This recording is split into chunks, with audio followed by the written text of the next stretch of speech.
This episode brought to you by More Expo. See us at More Expo, April 8th through 10th, the largest indoor overland expo in the Midwest. Check them out at moreexpo.com.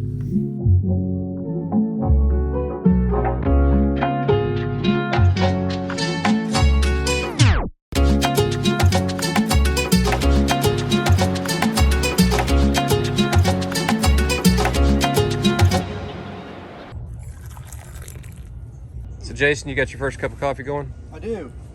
I've already gone down, checked out the beach, spent a little time down there. Now we're starting to get ready, having at least a little bit of coffee in us to kind of get us going. And then we're packing up and we're heading, Chris, where are we heading next? Fort Pierce. Fort Pierce? We're headed towards Fort Pierce. Got a cool campsite in the mangroves down there if we can make it. And maybe stop at the Viera Wetlands along the way, check out the wildlife. And, that sounds good. Got another fun day. Nice. All right, come along.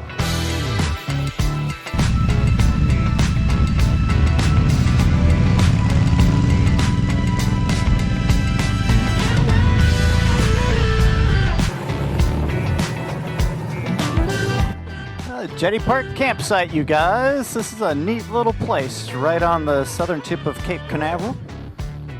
Really neat little campsite. We enjoyed it.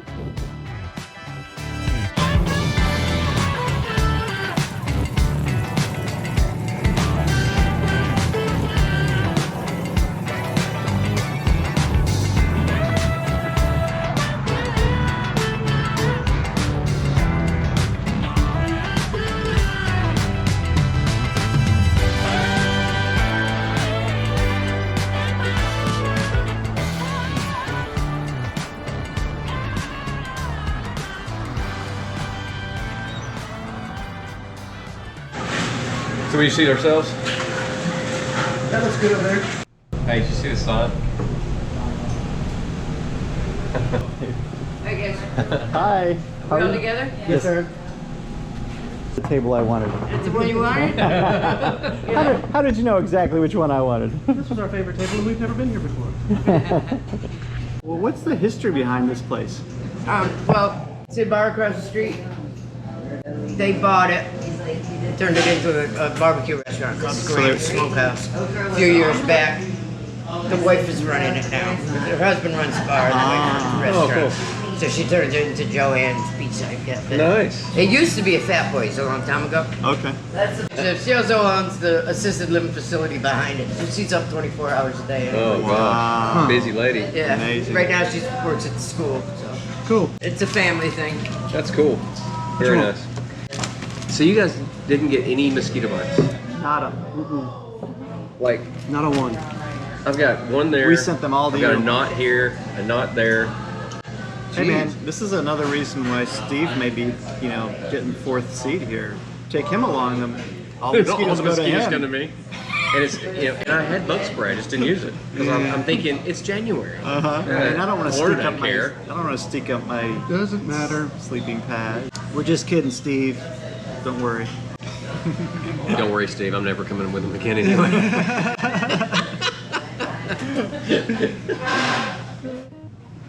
All right. Thank you. I'll take a little hot sauce. I'll take some, yeah, that sounds great. You're the one that makes the hot sauce? I did. What's your name? Lisa. Lisa? What's your special ingredient?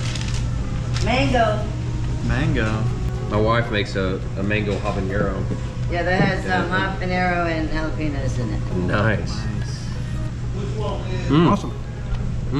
Very similar. Yeah. You know the challenge when anytime that you're dealing with a sodium farmer, right? What's that? Well, everything he says, you have to take with a grain of salt. Shut up, phone. There's more where that came from. Oh, I hope not.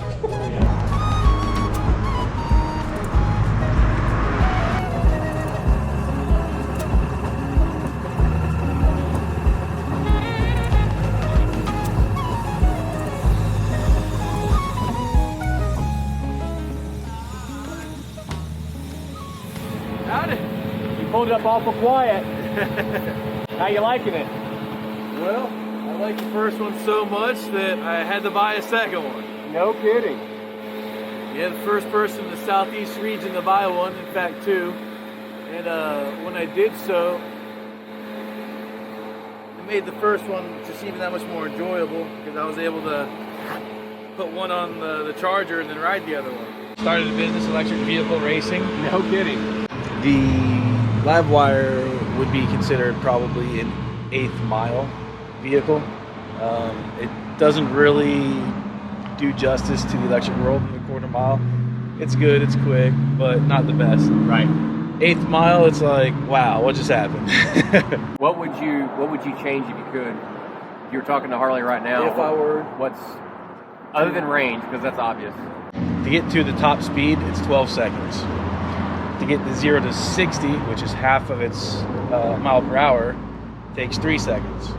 So there's 3 seconds for the first half, 9 seconds for the second half. I would say make it a dual transmission where after 75 miles per hour, so it switches to a second gear where the second one is just as torquey as the first one was for its Like a third. correct. I really think, I mean, long term for electric, I think the fuel cell technology, once it gets high capacity enough, I think the swapping, that way you pull up to a gas station, it's a generic that everybody's using the same one, you swap a fuel cell and you drive on. So I think that's ultimately the way it needs to work, right? I heard Honda and Yamaha and Suzuki, all the Japanese manufacturers had talked about making a standardized battery so they could all be interchangeable. Well, listen, we'll let you go, man, but good luck to you. Thank you very much. All right, man.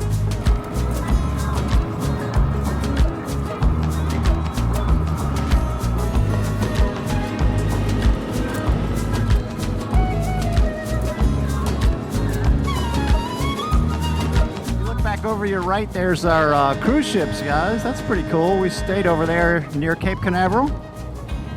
That was a pretty neat campsite, I thought. I liked it. It was nice. When she said a little shade, I thought like I was expecting one tree. I wasn't expecting like a nice little cavern. I know. It was like we were sleeping in a cave. It was nice. And it was real quiet. Nobody next to us, so didn't hear a peep the whole night, except for that car alarm. Definitely no car alarm going off. This has been a beautiful day so far, too, man. Temperature's been perfect. We're at 74 degrees. Feeling nice. Oh, yeah, you're taking over Steve's role, so tell us the forecast for today.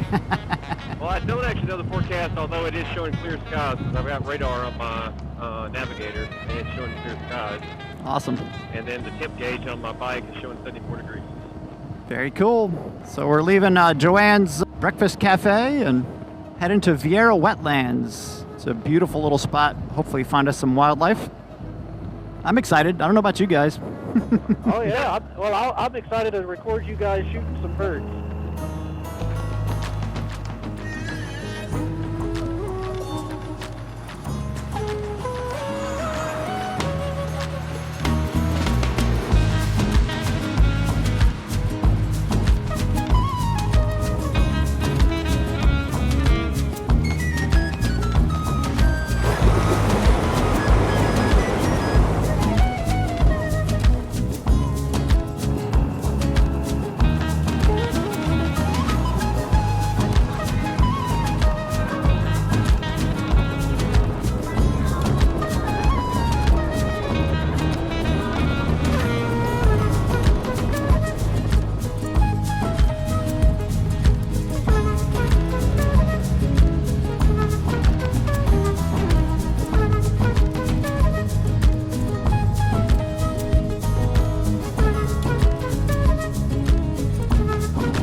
Good.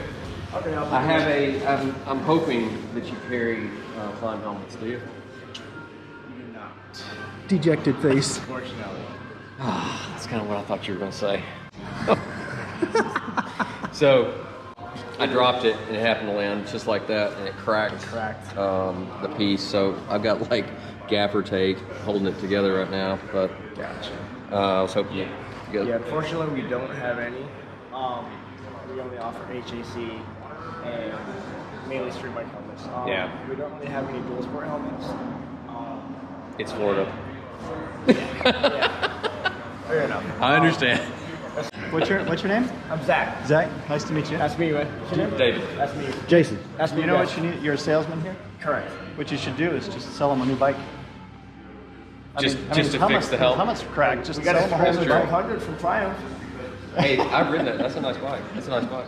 Man, it makes mine. I think Steve needs a new motorcycle. I like the 21-inch front. Yeah. I mean, this was the.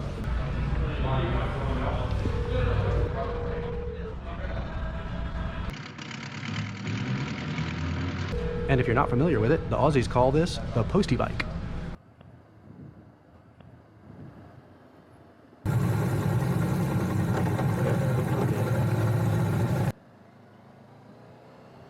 We're off road. Yeah. Oh, Yeah, baby. you guys aren't standing. What are you? You're doing something wrong. Oh wait, yeah. I fixed it. Now we're good. I almost crashed. Although you're turning left for some reason, I'm not sure why. Oh shoot. Don't worry, we harass everybody.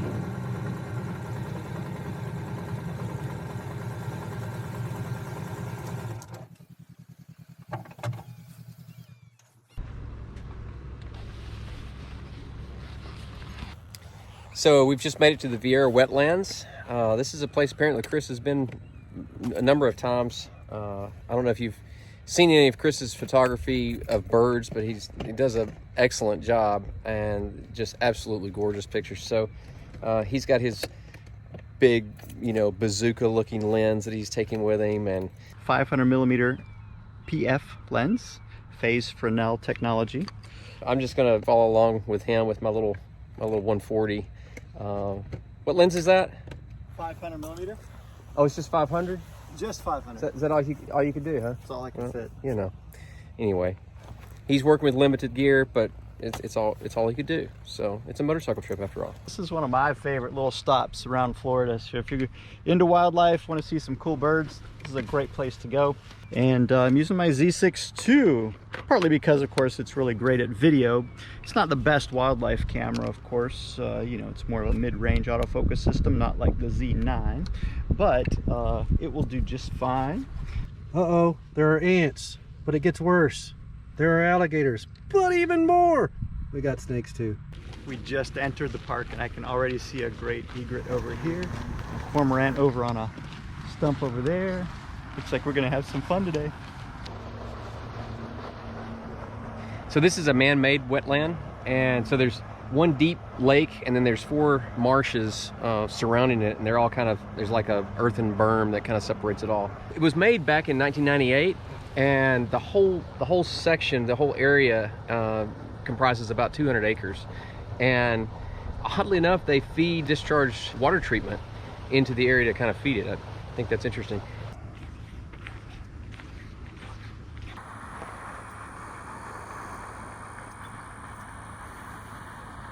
We just had a flyby of a couple of Rosetta spoonbills. Beautiful birds, one of my favorites. I hope we see some more.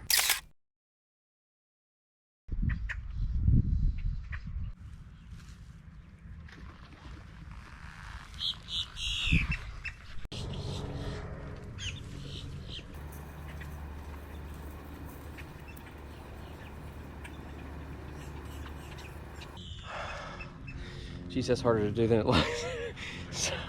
So we had a gator that was really, really close, and then as I was getting up on this post where I could get a better angle, he must have seen me or something, and he took off, and then he's just gliding off like he's such a silent killer. It's amazing. Like, there's no sound. He's very patient. He's just waiting for someone not to be looking. It's pretty cool.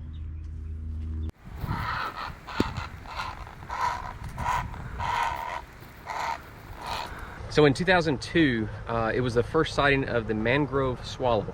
I don't know what a mangrove swallow is, but apparently it's a big deal. And so there's all sorts of endangered species that have either migrated or potentially been placed here in order for them to kind of regrow themselves.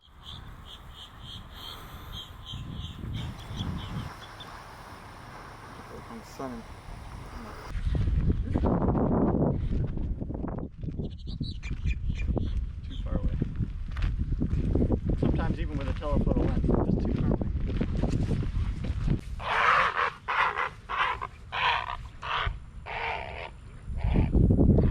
So I got the blue herring on video, taking flight. Herring is a fish. Well, I thought that's why they named them blue herring, because they eat them. I'm just kidding. That was a red herring. No, what we saw was a blue heron. I didn't mention that I'm not a bird guy, right? This is like, in fact, this is the first time I've probably shot a bird with something other than a gun. Okay. It's a beautiful shot of a cormorant preening on that log out there. Cormorants are really interesting. They're very cool birds, but they don't have the waterproofness that a lot of birds have that allows them to dive underwater. So they actually dive and can swim underwater for long distances. So you'll often see a cormorant on a stick or a log with its wings draped like this because it's trying to dry off its feathers before it takes flight. They used to let you sit in your car and ride your vehicle down these trails, and that allowed you to use your car as a blind, so you could really sneak up on some animals and they wouldn't even care. Unfortunately, some idiots have gone off road and therefore they no longer let vehicles up here, so we have to hike instead.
Here they come. Here we are.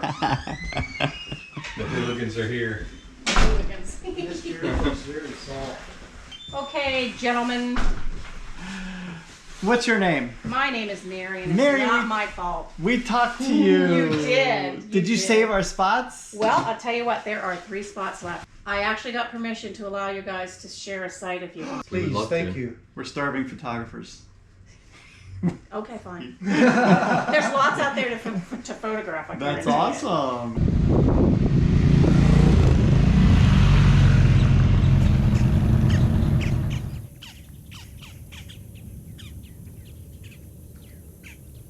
So, you know, we're setting up camp here, and just to recap, you know, we were at the bird sanctuary earlier, recording some beautiful birds and stuff like that, and it was really tricky because they're really, it takes a lot of training, a lot of patience, and a lot of practice to get really close to these birds, because they're just, you know, they're so wild, and especially the sandhill crane, like that one's just like the albatross. It's like really hard to ever find.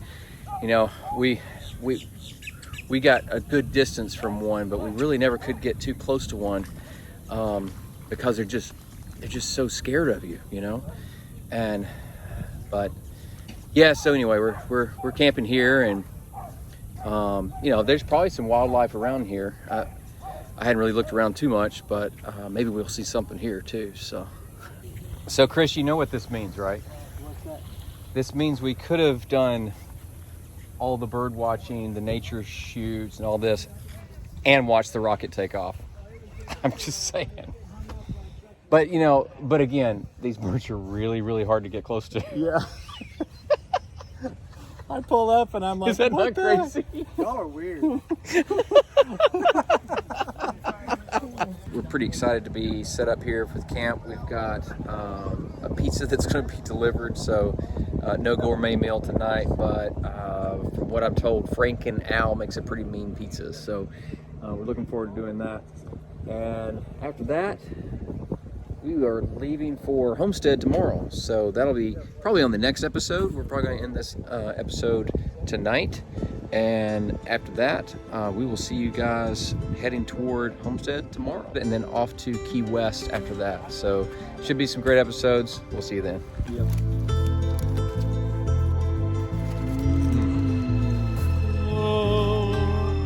Who knew you get pizza delivered out in the middle of Amazing. crazy nowhere?